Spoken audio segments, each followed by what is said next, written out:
¿Qué tal? ¿Cómo les va? Encendemos la agenda y nos predisponemos a compartir los próximos media hora, sí, los próximos 30 minutos, repasando, proyectando y marcando agenda en lo que hace a la comunicación 2.0 a través de los diferentes portales, sitios y páginas web, como lo hacemos casi todos los viernes a partir de las 23 horas en este noveno ciclo consecutivo por la pantalla de BBC. Hay que decir que el último martes se volvió a presentar el proyecto de interrupción voluntaria del embarazo. Para abordar esta temática, este tema, están con nosotros Selva Lamseb y Verónica Herrero, integrantes de la red de profesionales de la salud por el derecho a decidir. Bien digo, buenas noches, ¿cómo les va? Buenas noches. ¿Bien? Bien. Muy bien. ¿Qué claves, digamos, hay que resaltar para entender esta nueva presentación por octava vez del proyecto para una interrupción voluntaria del embarazo? Sí, en primer lugar que el proyecto se sigue presentando, la campaña nacional por el aborto legal, seguro y gratuito, presenta nuevamente, como vos bien decías, son 8 veces. La única vez que se trató en el Congreso fue el año pasado, fue la primera vez. Claro.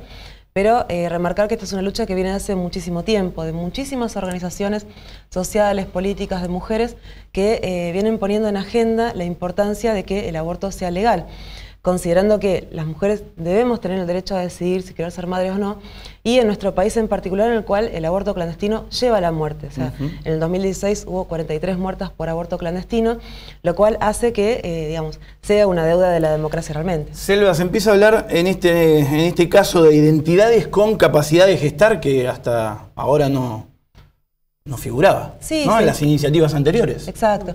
Se incluye porque, además de las mujeres, se habla de otras identidades, como por ejemplo lesbianas que no se autodefinen como mujeres, o personas no binarias. Entonces, por eso se habla de otras personas que no son mujeres que puedan acceder al aborto. Con respecto a la práctica digamos, del aborto, ¿qué se dice, digamos? Dentro de los 5 días... digamos, se presenta la intención y dentro de los 5 días tiene que haber una respuesta, ¿no? Tiene que haber una respuesta y tiene que realizarse, digamos, la interrupción. En esos 5 días se puede realizar la evaluación que los y las profesionales consideren necesarias. Y estamos hablando de que hasta las 14 semanas de gestación sería una interrupción de forma voluntaria. Esto quiere decir que la mujer no tiene que argumentar un causal para su salud física, psicológica o social, y que tampoco tiene que ser producto de violación. Hasta las 14 semanas la interrupción sería voluntaria y después de las 14 semanas se mantienen esos 2 causales que son los que están hoy en día en nuestro Código Penal. Verónica, ¿se fijan penas, ¿no? Para los profesionales, digamos, que dilaten el proceso? Ustedes como profesionales, bien digo, de la salud, ¿cómo lo acogen? ¿Cómo lo reciben esto? Bueno, esto ya estaba, ¿no? Por el fallo FAL en marzo de 2012, la Corte Suprema de Justicia de nuestro país dice que la interrupción legal del embarazo tiene que ser eficaz, tiene que ser acorde a los tiempos que son necesarios, no dilatarlo. De hecho, hubo un fallo hace un par de semanas de un médico de la provincia de Río Negro donde se lo penó con años de prisión y con la extracción de la matrícula, digamos, inhabilitándolo para ejercer, debido a que interrumpió o obstaculizó un derecho que tenía una mujer de interrumpir su embarazo producto de una violación. Entendemos que las penas pueden ser diferentes según el agravante después que constituya, eso ya es materia de la justicia penal, pero a nosotros nunca nos ha tocado de cerca porque en todo momento las integrantes de esta red garantizamos el derecho, digamos, vamos con todas las cuestiones de la ley, entonces en ningún momento hemos visto a alguna compañera que haya sido penalizada. Sí, son noticia nacional algunos médicos que han sido penalizados por esta obstaculización. ¿Se sigue hablando de las 14 semanas? Sí, para interrupción voluntaria sí. Sí. Después, hasta de interrupción voluntaria, como te decía, voluntaria, sin justificar ningún causal. Claro. Después de las 14, de acuerdo si la mujer fue violada o si el embarazo conlleva algún riesgo para su salud biopsicosocial. En este caso que comentaba Verónica, del ginecólogo de Neuquén, me parece que era Lastra, es un ginecólogo que no era objetor, no figuraba en el listado de objetores para realizar la práctica, y que a pesar de la mujer tener un causal de violación y de tener una gran afectación de salud biológica, psicológica y social a causa de este embarazo, obstaculizó el procedimiento, o sea, impidió que se realizara. Es algo muy grave y que pasa sistemáticamente, por lo tanto, la presencia de una penalización para quien obstaculice tiene que ver con esto, con que cotidianamente esto está ocurriendo hoy en día, en los casos que hoy en día son legales, y no hay ninguna consecuencia para quien lo obstaculiza. Bien. La cobertura, lo que propone también la iniciativa de proyecto, puede correr también por obras sociales y prepagas. Sí, ¿Sí? Ya corre de hecho. ¿Ya corre? Sí, totalmente. Desde que la ANMAT autorizó, digamos, el uso del misoprostol como modo sanitario, digamos, para fines médicos, sí. Las obras sociales cubren, algunas un 40%, otras un 70% de esta medicación. Hasta ahora, hasta hace un mes, todas las mujeres que tenían obra social se les cubría ese porcentaje. Nosotros hacemos la receta con el número, con cualquier medicamento, el número de beneficiario de la obra social y tiene su cobertura según la obra social. El problema lo teníamos con mujeres que no contaban con ningún seguro social y además no tenían el dinero suficiente para la compra de medicación. El Estado no estaba proveyendo la garantía de este derecho o este tratamiento. Tengo entendido que la ANMAT autorizó, ¿no?, la comercialización. Totalmente. ¿O ya estaba autorizada? ¿Cómo? La autorizó el año pasado con estos fines, con fines sanitarios. A partir de este año, desde hace un mes, la Secretaría Nacional de Salud, que era el ex Ministerio de Salud de la Nación, provee a las regiones sanitarias de la provincia el misoprostol, la medicación, para que en unidades sanitarias los personales podamos hacer las interrupciones con tratamiento gratuito, digamos, brindado por el Estado para aquellas mujeres que no cuentan con obra social o que no acceden a poder comprárselo. A través de la región sanitaria llega a las unidades, a las salitas médicas. De acuerdo a las solicitudes profesionales, exactamente, que realizan la práctica hoy en día. Estamos hablando de los abortos que hoy en día son legales. Son legales, sí. La iniciativa también, chicas, prevé asesorías. Sí. ¿Cómo es esto? Estas asesorías tienen que estar en todos los centros de salud y deben orientar a la mujer acerca de anticoncepción, fundamentalmente, que es otra de las grandes falencias. Yo creo que el proyecto este año puntualizó mucho más en dos cosas que no estaban en la anterior, que es las asesorías de salud sexual, que es esto que estás comentando vos, y también la educación sexual integral. ¿Por qué esto? Porque el año pasado vimos que en el Congreso muchos y muchas congresistas decían que no estaban de acuerdo con el aborto porque creían que lo que hacía falta era educación. Concluido el debate en el Congreso y que la votación fue desfavorable para el proyecto, vimos una amplia campaña de muchos sectores también pidiendo que la educación sexual integral no se aplique, que había ideología de género, lo que sea que eso quiera significar, y obstaculizando un proyecto, el de la educación sexual integral, que es una ley y que tiene muchas dificultades hoy en día para aplicarse. La educación sexual integral, en lo concreto, favorece que niños, niñas, jóvenes, adolescentes puedan conocer sus derechos sexuales y reproductivos, puedan acceder a anticoncepción, pero puedan problematizar también cosas como la violencia y demás cuestiones que ocurren, y tienen muchas dificultades hoy en día. Vimos que esos sectores, después de decir que al aborto no, porque hacía falta educación, salieron a luchar en contra de la educación sexual integral. Por eso yo creo que la campaña este año lo presenta poniendo con el mismo énfasis lo que es la consigna fundamental de la campaña. Hablamos de educación sexual para decidir, anticonceptivos para no abortar, aborto legal para no morir. La campaña quiso incluir todo esto en el proyecto para que se comprenda que es todo parte de un plan integral. ¿Y la práctica aplicada a las adolescentes? Y en relación a las adolescentes... Digo, son menores de edad, ¿no? Se proponen modificaciones en torno a esto, ¿no? El nuevo proyecto, digo. Dale. No, en realidad lo que utiliza el proyecto es la ley que ya está vigente en relación a los derechos de las pacientes. La Ley de Salud Sexual y Procreación Responsable ya comprende que las menores de 14 años hacia adelante pueden consultar las adolescentes y los adolescentes en los centros de salud solicitando un método anticonceptivo. Sí. ¿Y por qué ocurre eso? Porque muchas veces a esas edades, y con todo el tabú sexual que muchas veces ocurre, puede pasar que a esas edades comiencen a tener relaciones sexuales, pero que no tengan el conocimiento como para protegerse. Por eso se comprende que ya es una edad, cuando contemplamos, digamos, la autonomía evolutiva que tenemos las personas de la niñez, la adolescencia, a la adultez, se comprende que a esa edad pueden acceder a un método anticonceptivo. Como se comprende que pueden acceder a un método anticonceptivo, también se comprende que tienen derecho a acceder a esta práctica. Entonces lo que se dice es, entre 13 y 16 años, se va a tomar como prioritaria su voluntad, su decisión, y en los casos en los cuales haya grave riesgo para la salud se va a solicitar el acompañamiento de un o una progenitor o de responsable, digamos, legal. Adulto, claro. Pero se reconoce como fundamental la autonomía de los y las adolescentes, que esto está en el marco de la ley que ya estamos teniendo. Bien. O sea, no es nada nuevo en ese sentido. Claro, no se modifica. Claro, esto ya está en ese ejercicio. Fueron estuvieron en la marcha del martes. Sí. ¿Qué vivencia les quedó? Una cosita, perdón, te quería aclarar en relación anterior porque me parece importante, porque uno escucha muchos discursos que está bueno dar información sobre eso. Cuando se habla de que entonces las adolescentes van a ir acompañadas a veces por el violador, ¿no? Viste que se dice, no, bueno, entonces si el padre la violó, sabemos que la mayor parte de los abusos sexuales se dan en ámbitos intrafamiliares, entonces que va a ir acompañada por él y entonces el tema de salud la va a hacer abortar. Frente a eso, uno lo que quiere decir es que como profesional de salud tiene herramientas para evaluar la voluntad del adolescente realmente, de poder conversar con ellas solas.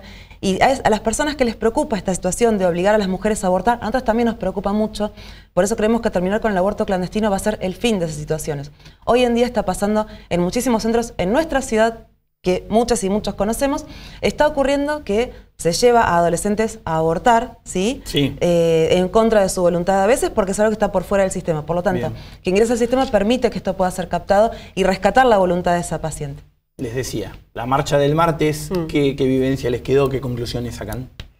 La verdad que cuando con Selva nos encontrábamos, mirá toda la cantidad de pibas que hay, vemos muchísimas mujeres jóvenes que están llevando esta causa adelante, digamos, por ellas, por otras mujeres y por su futuro.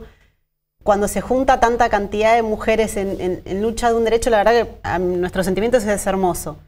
Sentimos hermandad, sentimos solidaridad, sentimos sororidad, como se está llamando. Marchamos todas juntas y nos tuvimos muchísimo tiempo y con mucho frío. Arrancó todo a las 5 de la tarde y eran las 9 de la noche y había muchísimas mujeres ahí pidiendo el aborto legal.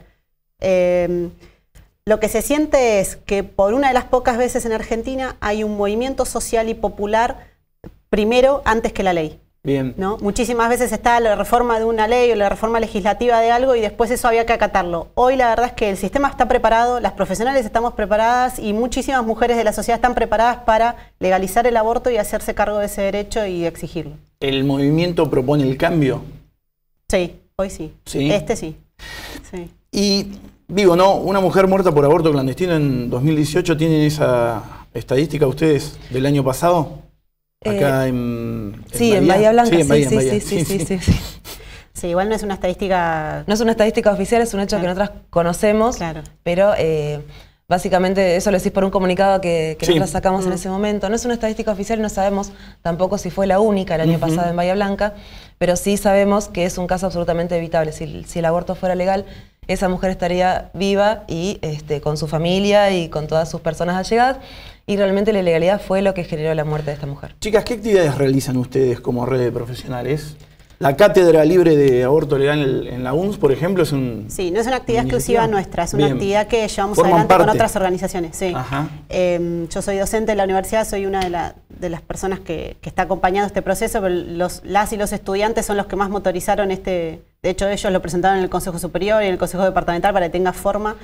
Es una cátedra propuesta por los estudiantes, acompañada por los docentes y además alguno de los principales protagonistas de esto es Campaña Nacional por el Aborto Legal, socorristas y nosotros, me parece que nadie más, sí.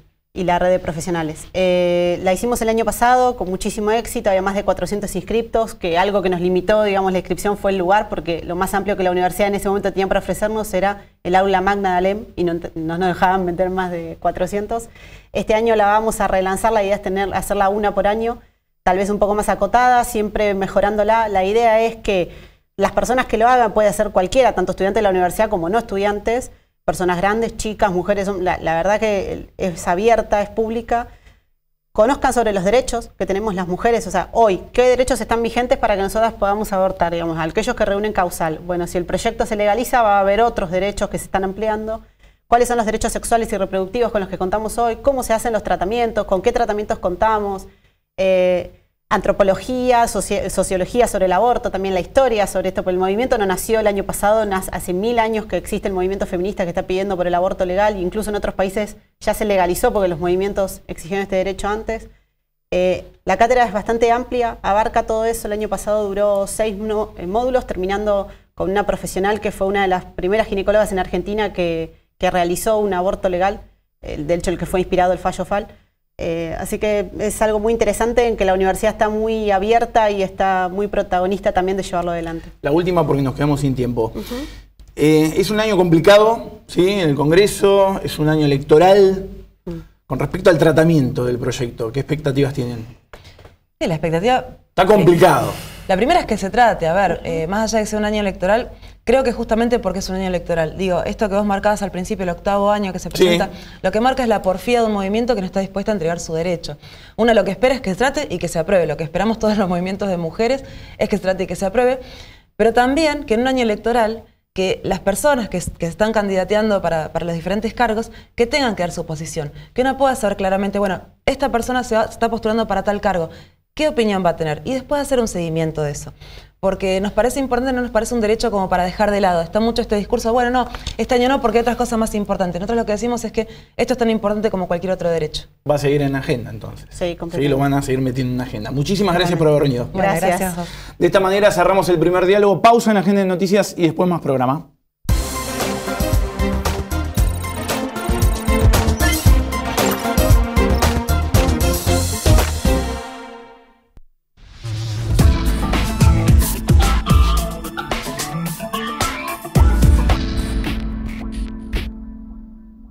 ¿Sabías que el Consejo Deliberante tiene una herramienta para que participes de forma directa? Es la Banca 25, para que vos y tus vecinos se hagan escuchar. Sé parte de una sesión del Consejo, planteando un tema de interés general. Más información en consejobahía.gov.ar. Honorable Consejo Deliberante de Bahía Blanca. Entre todos, construyendo ciudadanía.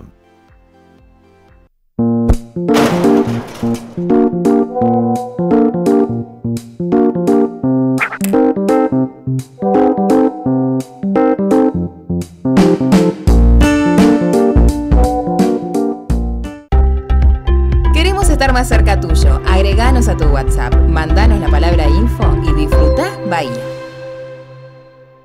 Somos creadores de nuevos horizontes.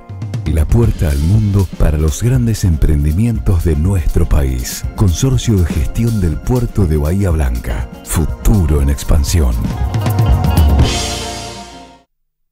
Ciclo Cultural Profértil. Acompañando la cultura de nuestra tierra. Vení a disfrutar de París Jazz Club. Presentando Woody Allen Night. El viernes 31 de mayo a las 21 horas en el Teatro Gran Plaza. Profértil. Vida para nuestra tierra.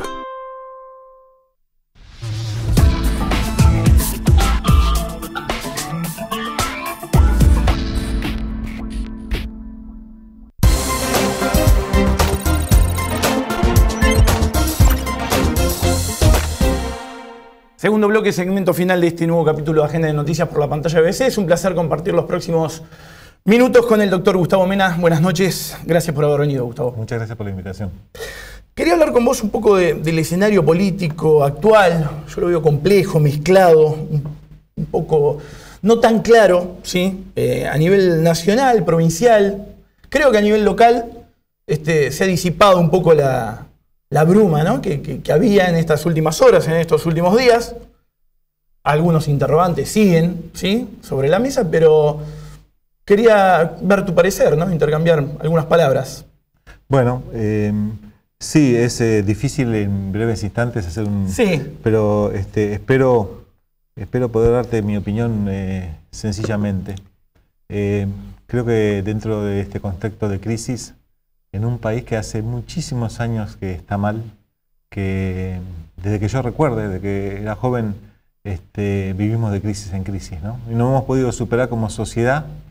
¿Es cíclico? Es cíclico, pero por una estructura básica que fomenta las crisis. Y como sociedad no nos hemos podido estructurar sólidamente con reglas de juego claras, estables, con valores que a través del tiempo se establezcan y puedan permitir el desarrollo de las personas. Entonces caemos, más allá después de lo político, lo económico, caemos en estas crisis como esta que estamos viendo ahora, que son de una profunda gravedad y un profundo impacto en la gente. Ese marco es en el cual se desarrolla ahora un nuevo proceso electoral y da pie a todas las cosas que ustedes ven, vos vemos en la televisión, en la radio, la información que tenemos, o cuando viajamos a Buenos Aires y vemos las alianzas, cómo va evolucionando el hecho de que un político exprese una determinada idea y después se una o no con otros. Y Gustavo, tanto movimiento político, ¿no? Tanto intercambio de figuritas, digamos, ¿no forma parte de esa estructura que está en crisis permanente o cíclica? Sí, eso es. ¿Por qué hay tantos movimientos sobre la mesa, no? Es como una bola de nieve, ¿no? Que el hecho de privilegiar lo inmediatista, que es el hecho de las listas y el poder y quienes lo ejerce, no deja, a su vez genera una bola de nieve de crisis más grande, porque siempre estamos pensando en el mañana, en las elecciones, y nunca estamos pensando en establecer política a largo plazo que hagan que nuestra sociedad se desarrolle. Lo has manifestado a través de algunas redes sociales, ¿no? Esto de las políticas a largo plazo, hacer algo más previsible, ¿no? De todo lo que se viene dando. Yo creo que con la crisis hay que hacer dos cosas. Primero, estamos en un momento muy duro, muy duro. Entonces hay que hacer dos cosas, y hace muchos años que estamos así. Y no le estoy echando la culpa a este gobierno. Como sociedad no hemos construido algo más vivible. Entonces hay que hacer dos cosas. Primero, hay que tener planes de contingencia para la crisis, porque hay mucha gente que la está pasando muy mal. La está pasando muy mal porque no puede comer, porque tiene incertidumbre, porque pierde su trabajo, porque no sabe si mañana va a tener trabajo, porque no sabe si mañana sus hijos van a estar bien y van a tener una oportunidad de desarrollo o no. La están pasando mal porque no pueden comprar remedios, la están pasando mal porque no pueden pagar el crédito hipotecario, por mil cosas. Y ante esa realidad, vos proponés, digamos, 10 puntos, como hizo el gobierno, proponés construir un nuevo contrato social, como dice Cristina. ¿Cuál es tu postura? Son todos aportes, y después lo podemos analizar uno y otro, son todos aportes positivos. Yo lo que propongo es un plan de contingencia a nivel local, estoy hablando. No quiero ser muy medido y humilde en esto, a nivel local, ¿no? Recortamos. Me excede el ámbito nacional. Sí puedo dar una opinión sobre el ámbito nacional, pero creo que a nivel local necesitamos un plan de contingencia para ayudar a los más necesitados, a las personas que realmente la están pasando muy mal. Porque creo que toda política de lo público tiene que estar dirigida hacia el hombre, hacia el ser humano, fundamentalmente. Entonces, toda la economía, la actividad en general de la sociedad tiene que estar dirigida en beneficio de los propios habitantes y del ser humano en particular. No somos números, somos personas, tenemos nombre y apellido, tenemos una individualidad, tenemos una vivencia que hemos desarrollado en la vida. Eso hay que defenderlo, y del Estado y de lo público hay que hacerlo. Y después hay que hacer planes de desarrollo a largo plazo. Y en Bahía Blanca lo que tenemos que hacer es fijar una agenda de desarrollo, que creo que es lo que no tenemos. Y lo digo con todo respeto, y por eso proponemos una alternativa a los gobiernos, al gobierno actual, una alternativa que sea superadora con respecto a desarrollar políticas que puedan decirle a los bahienses o a dar a los bahienses las cosas de las cuales carecen. Eso es lo que queremos. Queremos una ciudad industrialista, queremos una ciudad que se desarrolle con trabajo, que privilegie sus centros de educación y formación, los centros científicos que tenemos, que esas fuerzas puedan trabajar coordinadamente. Creemos que hay que darle valor agregado a la producción de Bahía, creemos que el puerto tiene que ser el motor del desarrollo, el nodo energético, el nodo logístico. Tenemos una potencialidad que no tiene, pocas ciudades tienen en el país, y no la aprovechamos. Y a nivel local, ¿cómo ves al peronismo? Has estado hablando, digamos, en estos últimos días, en estas últimas horas, con otros referentes, digamos, del movimiento, Federico Susbieles, Marcelo Feliú, han intercambiado visiones, pareceres, opiniones, líneas de acción. Hace muchos años que nos conocemos. Y más allá de tener historias de vida distintas, de tener tal vez visiones distintas de la realidad, las tratamos de compartir, de hablar. Nos hemos reunido.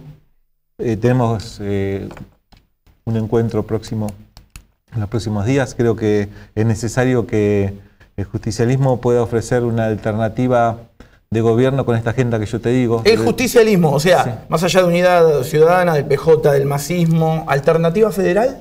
Sí, no, yo estoy hablando del justicialismo. Del justicialismo, bien. En realidad, algunos colegas suyos me preguntaron, y yo me he reunido con todos los referentes nacionales de distintos espacios ligados al justicialismo, con el doctor Urtubey, con Massa, con Pichetto. He tenido la suerte de intercambiar y decirles cómo está Bahía Blanca y qué necesitamos y qué podemos ser. Y me han escuchado, y con la gente de Unidad también.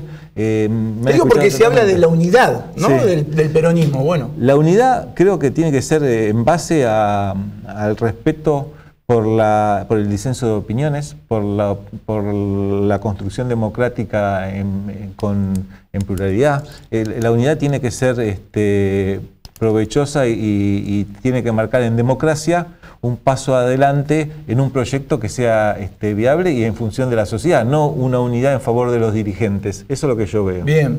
En Bahía Blanca veo lo mismo y creo que, y no tengo dudas que ni Federico ni Marcelo desean lo mismo, que desean lo mejor para Bahía Blanca. Lo vemos de distinta manera, tenemos que armonizar las ideas, las propuestas, y creo que lo de los cargos después se acomoda solo, ¿no?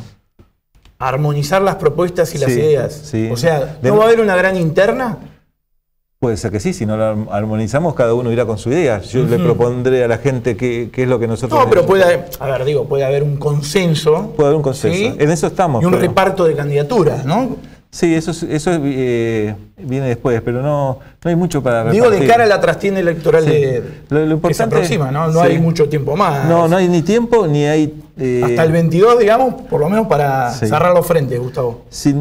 Tanto para repartir. Yo creo que es importante que el intendente pueda tener que lleve la propuesta, sintetice la opinión de la mayor cantidad de intereses bahienses posible, de intereses políticos, de personas que de una u otra manera intervienen con organizaciones no gubernamentales, con acciones de fomento, que el corazón profundo de Bahía Blanca se vea reflejado en la actitud del intendente con respecto a la agenda de temas que tiene que poner en marcha. ¿Has tenido diálogo, has tenido comunicación con este gobierno, con el intendente Gay? Sí, he tenido comunicación. Yo respeto al gobierno actual, creo que, y hablo en función de una alternancia política que pueda marcar una forma distinta de ver las cosas, que es distinta a la que tiene el gobierno actual, y que creo que es complementaria en favor de superarnos como sociedad. Después vendrán otros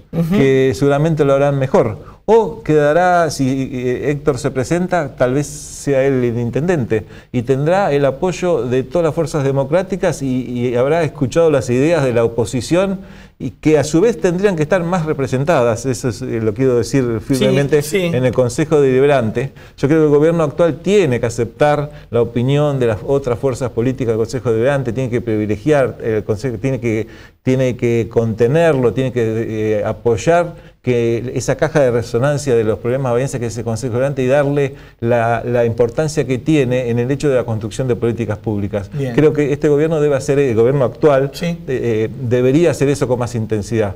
Y creo que nosotros proponemos eso. Y a su vez, con todo el respeto que nos merece la actual gestión, creemos que hay cosas, como le dije, de agenda de desarrollo que queremos proponer. Y a la audiencia, al público, al que nos está viendo, al futuro electorado, ¿qué le decís? Digo, porque el vecino a veces se pierde, ¿no? Entre tantos espacios, tantos nombres. No se sabe bien a veces cómo se acomodan las fichas en el tablero político, no solamente a nivel nacional, ¿no? A nivel provincial también. ¿Qué se le puede decir? Para transmitirle un poco de calma, ¿no?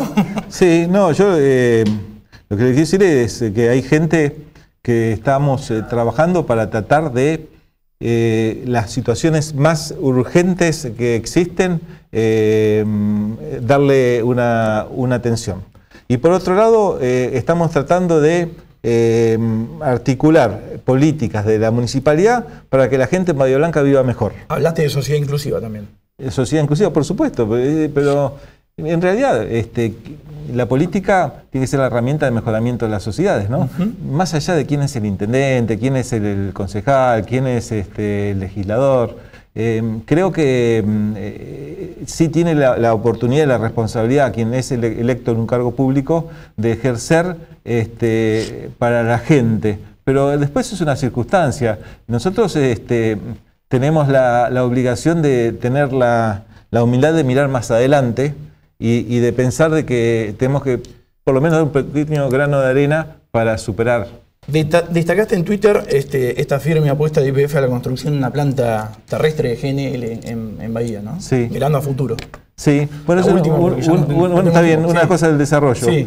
Creo que todos en Bahía Blanca debemos pensar y golpear las puertas en Buenos Aires y en donde sea y manifestarnos y decirle, sí, está bien, hay dudas entre Chile y Bahía Blanca, pero Bahía Blanca es Argentina, YPF es Argentina, nosotros necesitamos la inversión, tenemos los recursos humanos, tenemos el puerto, ya lo estamos haciendo, no puede escaparse de Bahía Blanca esa inversión ni otras que se han escapado. Tenemos que pelear cada una de las inversiones para que usted, sus familiares, sus conocidos, sus vecinos, los míos tengan trabajo, tengan desarrollo. Si no peleamos nosotros por nuestra ciudad, no lo va a hacer nadie. Gustavo, muchas gracias. Gracias a usted. De esta manera cerramos el segundo diálogo, concluimos un nuevo capítulo de Agenda de Noticias por la pantalla de BBC. No se olviden las remisiones, nos vemos dentro de 7 días. Buena semana.